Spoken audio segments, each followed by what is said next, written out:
С этим назойливым звуком хоть раз в жизни имел дело каждый. Если не дома, то в поезде, например, обязательно. Храп раздражает, утомляет, но мало того, храп может быть опасен для жизни. Как сделать так, чтобы не умереть от храпа, расскажет моя сегодняшняя гостья, кандидат медицинских наук, лор-врач Татьяна Смагина. Встречайте. Здравствуй, Танечка. Добрый день, Ирочка. Очень приятно встретиться с тобой, потому что ты, наверное, человек, который сейчас развеет все мифы о храпе. Тетяна Смагіна – лікар-отоларинголог вищої категорії, кандидат медичних наук, науковий співробітник відділення запальних захворювань Лор-інституту імені Коломийченка. У медицині працює уже 20 років. Тетяна вважає хропіння сигналом тривоги, не реагувати на яких – злочин.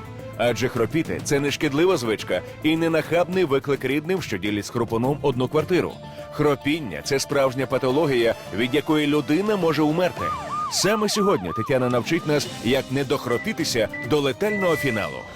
Я помню в детстве, у меня папа вот храпел, конечно, как многие мужчины, особенно если вот чуть-чуть выпьет. Причем так, у меня такое впечатление, что человек, который храпит, все очень хорошо слышит. Потому что было так, идешь тихонько выключать телевизор, человек храпит, вроде бы спит, выключаешь, не выключай, я слушаю.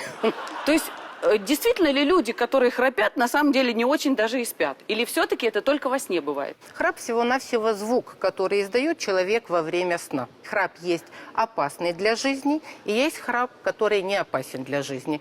Не опасный для жизни храп мешает окружающим, не дает возможность выспаться, получить удовольствие от сна. Но в втором варианте, о котором мы с вами поговорим попозже, что такое опасный храп, это уже состояние угрожает и пациенту, и жизни его, и здоровью. Одне з досліджень виявило, 41% з одружених регулярно не висипається через хропіння своєї половинки, а 28% з них сплять в іншій кімнаті. Сам винуватець нічного хрюкання почувається кепсько, нічого не пам'ятає і вранці замість кави має скандал.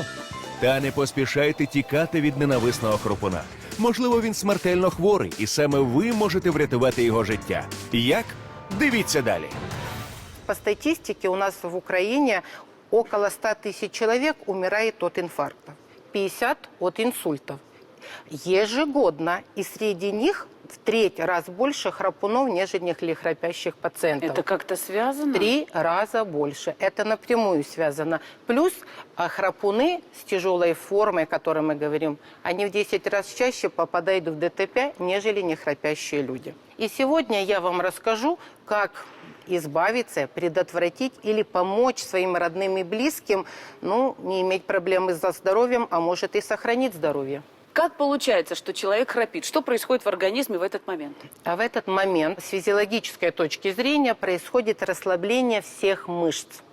То есть расслабляются мышцы мягкого неба, западение языка. И вот западение языка и вызывает вот это биение. И мы слышим вот этот звук разного тембра в зависимости мужчины и женщины. Горлянка хропуна працює як музична труба. Коли людина видихає, дихальні шляхи на рівні глотки розслабляються і опускаються. Під час наступного вдиху струмені повітря змушують маленький язичок вібрувати, битися об стінки і звучати. Інколи гучність мелодії, з якої повітря проходить через завузькі дихальні шляхи, досягає 90 децибел. Так шумить двигун вантажівки. А я помню такой чудесный эпизод из моего любимого фильма «Москва слезам не верит», когда Гоша говорит: а я еще во сне храплю. А Катя ему тогда отвечает: а я тебя тихонечко на бочок переверну, и ты перестанешь. Почему люди, когда спят на спине, храпят, а на боку нет? Во-первых, тут можно уточнить некоторые моменты, потому что есть совершенно разные причины храпа. Человек подвыпил, может. Или же, например, нагрузка. Мы же все, когда устали, можем себе позволить по секрету похрапеть, да? Вот. А если речь идет о том, что есть какие-то анатомические проблемы, искривление перегородки, очень большой язычок уволя. У детей аденоиды, наверное, у кого детки есть, знают, какие они тоже могут звуки ночью издавать. Большие крупные миндалины, они смыкаются между собой, не дают возможности. Вот это и есть та проблема, которая приводит к храпу. Конечно, плюс сопутствующие. Это, безусловно, и проблемы сердечно-сосудистой, и ожирение, и нарушение обмена веществ. Вот совершенно недавно был у нас пациент, которого жена за руку привела. Говорит, уже сил нет, спать невозможно, прооперируйте. Прооперировали перегородку. Пациент благополучно перестал храпеть. Так.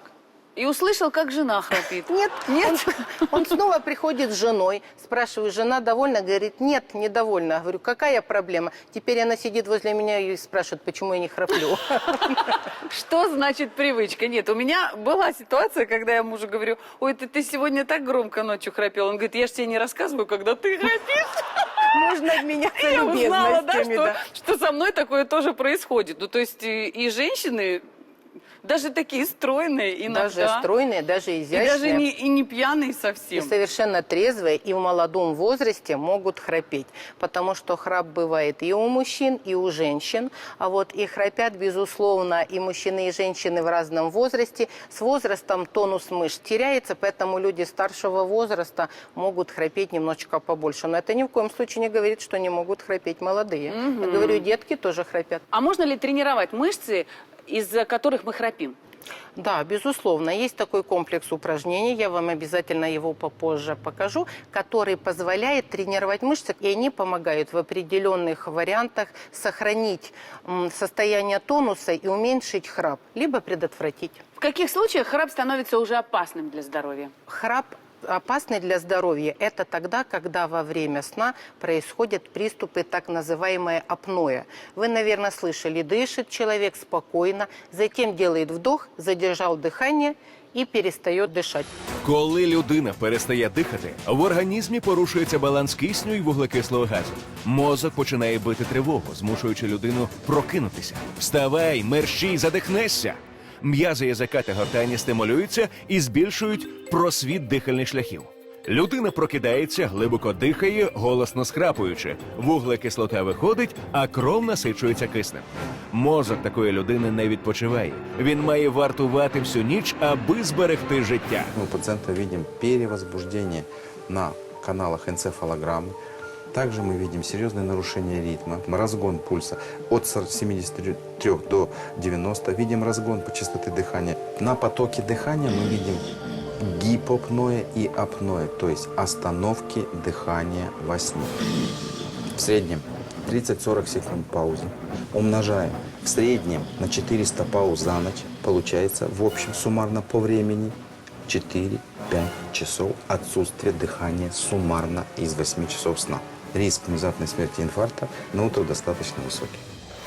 Это ужасно. Да. Так это уже последствия того, что у него заболевание? Или вот такой вот храп с апноэ приводит к заболеванию в итоге? Ну, это очень часто, как говорю, порочный круг. Вы обратили внимание, крупные люди с ожирением чаще храпят. Да. Это называется в медицине симптом короткой шеи. У них чаще западает язык, они издают вот эти гортанные звуки, и сопровождается их храп вот этими приступами апноэ. Мы все видели, вот родные, близкие наши, когда засыпают, особенно на детках видно, урежается частота, дыхание, пульс. Это в медицине называется царство вагуса. Мы отдыхаем. Только вот у храпунов не происходит этого. У них, наоборот, повышается давление, мозг бдеет, они дышать не могут, не работает нормально никакие системы, ни сердечно-сосудистая, ни дыхательная, и не выделяется в норме тех веществ, гормонов, которые у нас происходят. То есть нет равномерного распределения подкожно-жирового слоя или жира. И во время сна храпуны мало того, что не отдыхают, они еще и вес набирают.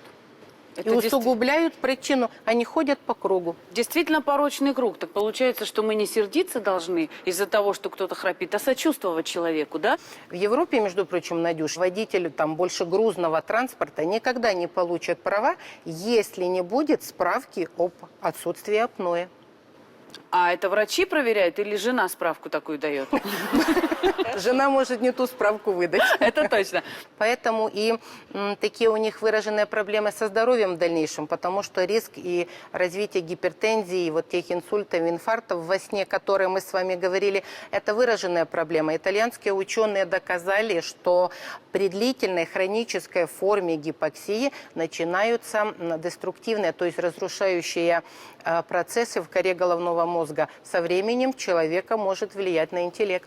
Если мы заметили апноэ, то есть вот такие задержки дыхания, нужно что? Будить человека? Или сидеть около него, чтобы он все время непрерывно храпел? Или к врачу сразу бежать? Наши действия какие должны? Ну, Надюш, тут уже, как говорю, такая серьезная ситуация возникает, когда ваши родные и близкие имеют вот эти периоды апноэ, так называемые. Вы смотрите, дышал равномерно, монотонно, без каких проблем. Себе спит человек, да и все. В лучшем случае повернули на бочок, да, который мы говорили, или да, липнул локоточком, или еще что получается. В том случае, если есть вот эти периоды апноэ, человек не дышит больше, чем 30 секунд, его надо будить.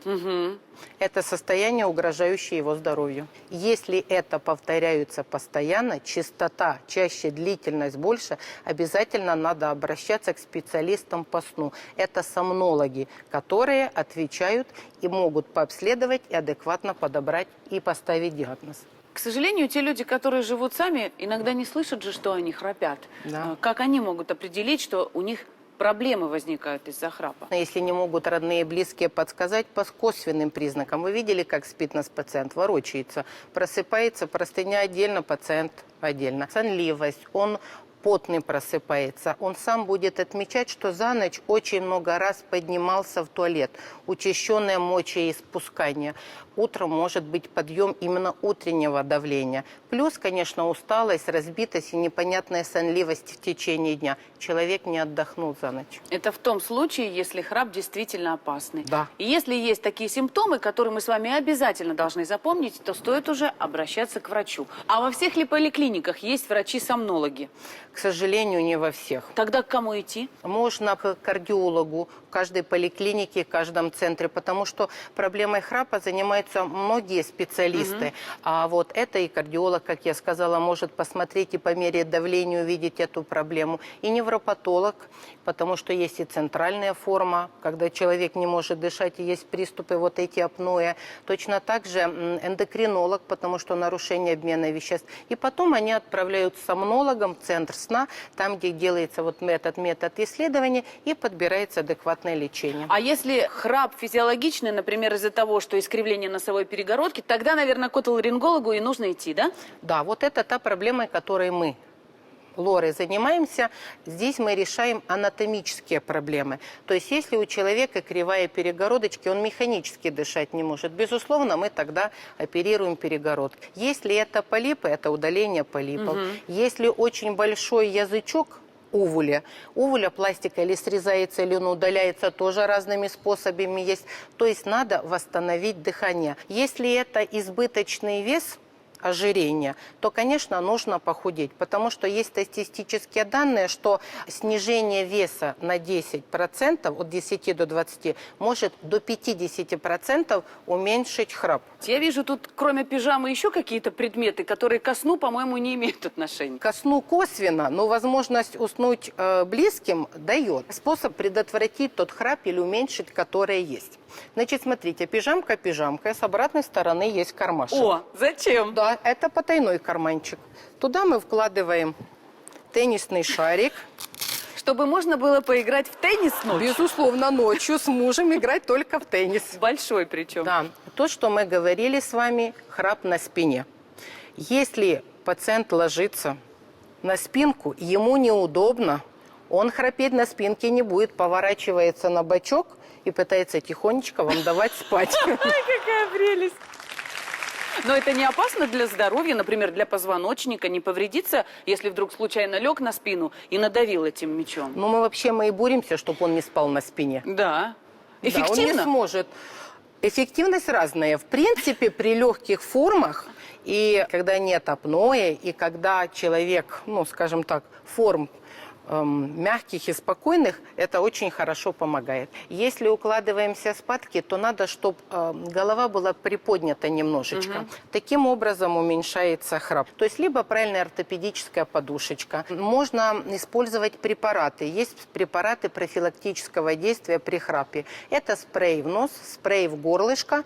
Они тоже это разного состава, они тоже предотвращают, уменьшают в некоторых случаях, но эффективно, скажем, разные, потому что что на сегодняшний день, по данным Патентного бюро Америки, 186 устройств профилактики храпа. То есть если так много изобретается, то, по всей видимости, проблема сохраняется. И тогда нужно срочно делать упражнения, чтобы не храпеть. Да.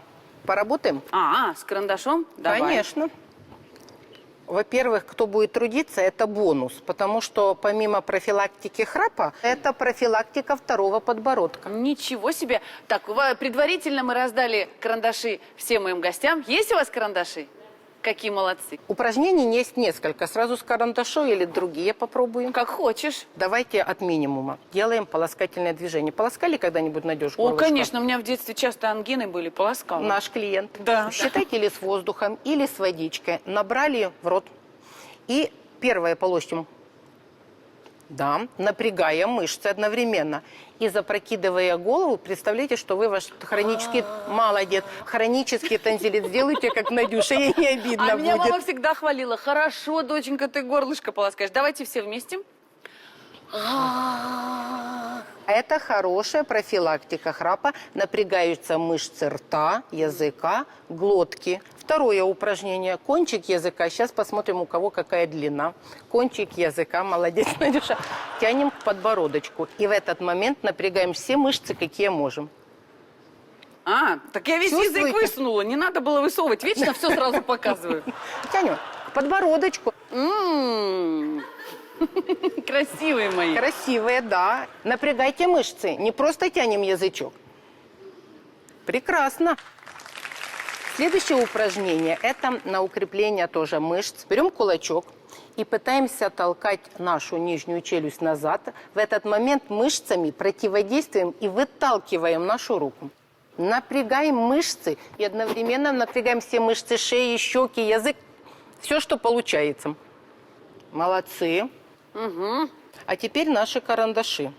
Зажимаем карандаш губами, зубами, напрягаем, кусаем. Напрягаем, как можем, мышцы, задержали несколько секунд и отпустили. Я ж могу и разгрызть карандаш. О, хорошая профилактика. Зажали. Так губами или И зубами? губами. И напрягаем. Хороши. Отдохнули. Очень хорошо вот это упражнение с карандашиком делать перед сном. Сохраняется длительно тонус, и это возможность хотя бы отсрочить храп. Ну и может кто-то уснет быстренько рядышком. Здорово. Насколько часто нужно делать эти упражнения? Каждый день? Да, это надо делать каждый день. 20-30 упражнений, 3-4 раза в день.